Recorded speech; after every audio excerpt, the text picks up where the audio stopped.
Ina Podcast.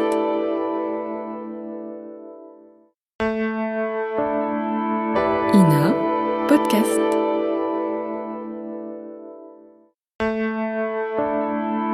Ina Podcast.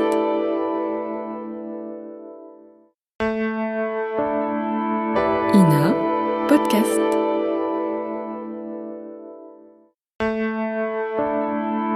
Ina Podcast.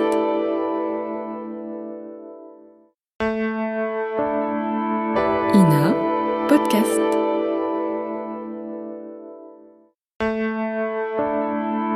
Ina Podcast.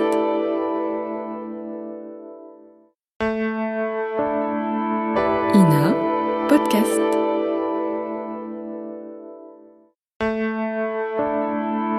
Ina Podcast.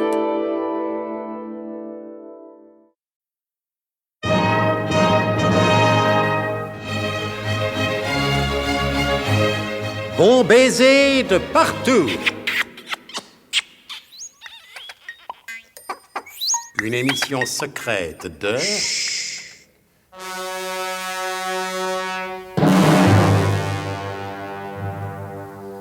Donc, plus que jamais, la question se pose de savoir qui le premier retrouvera l'inventeur du biglotron, l'énergumène érotico-nucléaire, le professeur slalom Jérémy Ménerlache. Il est incontestable que Zorbeck-Legras vient de marquer un point sur le colonel de Guerlas. L'abominable Zorbeck-Legras, on ne sait encore comment d'ailleurs, s'est procuré un engin spatial et dans la course à la Croix du Nord, il a actuellement plusieurs heures d'avance sur Gédéon Burnemauve et Albert Tunoulet, les deux andouilles. Et que va décider le colonel? Il est bien évident en effet que les deux andouilles sont incapables de la moindre initiative. Bon. Alors, croyez-moi, rejoignons le colonel. Téfris, il m'est arrivé parfois de vous trouver excessivement bavard et de vous en faire la remarque. En me disant de la boucler, mon colonel. Ouais. Ordre que j'exécutais toujours sur le champ. Eh bien aujourd'hui, et vu les circonstances exceptionnelles, si vous avez la moindre idée, n'hésitez pas. On pourrait peut-être boire un coup de rhum, mon colonel. Bon, au point où nous en sommes, pourquoi pas? Oh, ne prenez pas cet air. Désolé, mon colonel. Vous allez voir qu'avec le bon vieux rhum de la Guadeloupe, tout s'arrange. C'est pas comme avec ce mélancolique jus des treilles d'Écosse, tout embrumé de brouillard et de fantômes en kilt. Le rhum de la Guadeloupe, il chasse les idées noires. Vous savez bien que je suis pas raciste, mais les idées noires, moi, j'aime pas ça du tout. À votre santé, mon colonel. À Téfris, et à celle de tous les joyeux vignerons de votre beau pays. Ah, trop aimable, mon colonel. Je le dirai à chacun en particulier, ce qui sera toujours pour moi l'occasion de reboire un autre coup à votre santé. Je n'en doute pas. En revanche, ce dont je doute, mon brave Téfris, c'est que vous puissiez jamais revoir votre beau et sympathique pays si les choses continuent à être ce qu'elles sont actuellement. Oh, mon colonel. Encore des idées noires? Et pourquoi la Guadeloupe serait-elle particulièrement menacée? La Guadeloupe et tout le reste de la planète. Même les Martiniquais et les Barbadiens? Le monde entier, vous dis-je. Eh ben ça alors! Eh oui, si Zorbeck-Legras réussit dans sa diabolique entreprise, adieu le biglotron. Et si nous disons adieu au biglotron, c'est la porte ouverte à tous les envahisseurs. Mais il faut faire quelque chose, mon colonel. Eh, parbleu, je le sais bien. Mais quoi? Mon colonel, vous qui êtes l'homme des décisions rapides. Je sais, Téfris, je sais. D'habitude, je prends toujours une décision, bonne ou mauvaise, mais une décision. Mais là, c'est la mélasse, hélas. Je demande pas mieux que de vous aider, mon colonel. Mais avec le coefficient intellectuel que monsieur le spicologue y m'a collé, il y a des problèmes qui me dépassent. Encore un petit coup de rhum. Ah ouais, pas de refus. Je vois que votre verre, il est aussi vide que le cerveau d'un technocrate. Ouais, merci. Il est bon, hein, ouais. Technocrate, comme vous dites. Ouais, technocrate. Quand on pense que le sort de la planète est entre les mains d'un Gédéon Burnemauve. Ah, il y a aussi monsieur Albert Tunoulet. Et vous dites ça sans rire, Téfris. Malgré le rhum, mon colonel, oui, malgré le rhum, je crois que vous m'avez fait passer mon envie de rire. Et pourtant, d'habitude, le rhum de la Guadeloupe, il porte plutôt à la rigolade qu'à la mélancolie. La mélancolie postale, bien entendu. Merci, Téfris. La planète tout entière va éclater comme un calembour trop mûr.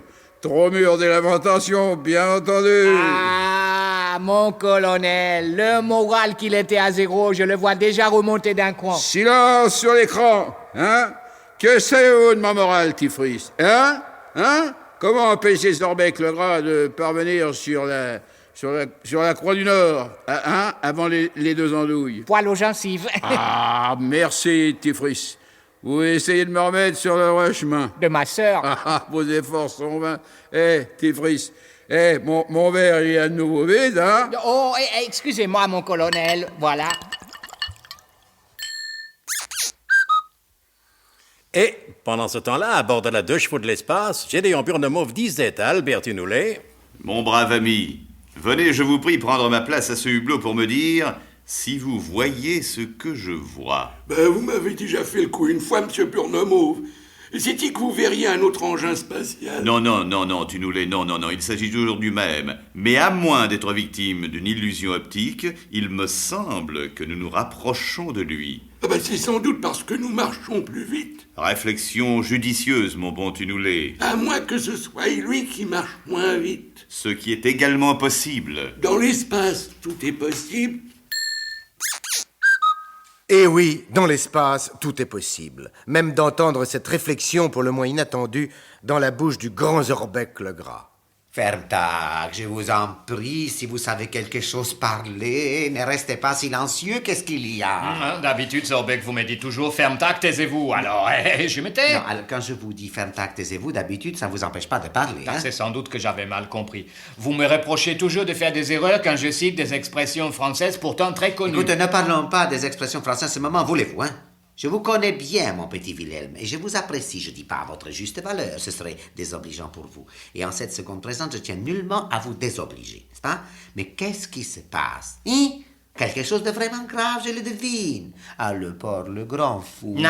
Il veut pas les bisous. Vous m'avez trop souvent humilié. Bon, alors je retire tout ce que j'ai dit. Depuis le début de notre collaboration? Bon, alors je retire depuis le début si vous l'exigez, mais je vous en prie, faites-moi parler. Même si votre incurable vanité doit en souffrir? Mais qu'importe ma vanité, ne parlons plus, je vous dis. Non, parlons plus. Vous parlez par contre, hein. Parlez ou je vous abats comme un chien. Alors, du moment que vous me parlez gentiment, c'est différent. Bon, alors je vous écoute, mon cher Wilhelm. Embrassez-moi d'abord. Il y revient. Si vous voulez. Voilà, grand fou. Bon, il y a, Zorbec, que nous sommes foutus, kaput, complètement foutus, verstand. Qu'est-ce qui vous fait dire ça? Un examen scientifique et méthodique de la situation. Oui, c'est-à-dire? C'est-à-dire, Zorbec, que si vous regardez par le hublot arrière, vous allez voir un engin spatial qui se rapproche de nous. Oui? Et alors? Et alors, Zorbec? Tous les engins qui sortent de la zone d'attraction terrestre se meuvent à la même vitesse. Verstand? J'avoue humblement, oui, une fois pour toutes, pour que vous ne me reprochiez pas ma vanité, j'avoue humblement que non. Il va plus vite que nous. Oui, natürlich, cela semble évident. Ce n'est pas tout, Zorbec. Il est impossible qu'il aille plus vite que nous. Bon, alors c'est que nous allons moins vite. Impossible, Zorbec. Dans l'espace, il n'y a pas de plus vite ou de moins vite. Nous devons tous aller à la même vitesse. Et pourtant, il va plus vite, alors que... Alors, ça signifie que nous sommes arrêtés. Et si nous sommes arrêtés, nous sommes finis, foutus, kaput, Zorbec. Comprenez-vous maintenant? Jawohl. Je vais dire oui. Mais qu'est-ce que nous allons faire? Justement, je vous demande, Zorbec. Et pendant ce temps-là, dans la 2 chevaux de l'espace, Gédéon Burnemauve s'exclamait: Tinoulet, regardez donc par le hublot, mais il me semble que nous les rattrapons. Vous avez raison, monsieur Burnemauve. On les rattrape, et drôlement encore.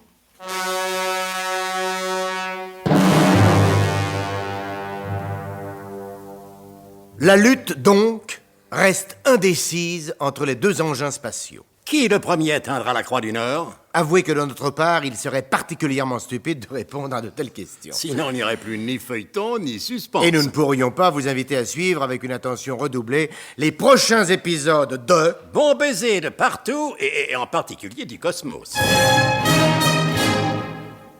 C'était Bon baiser de partout. Une émission secrète de... Pierre Dac et Louis Rognoni. Décryptage et mise en code, Jean-Wilfried Garrett.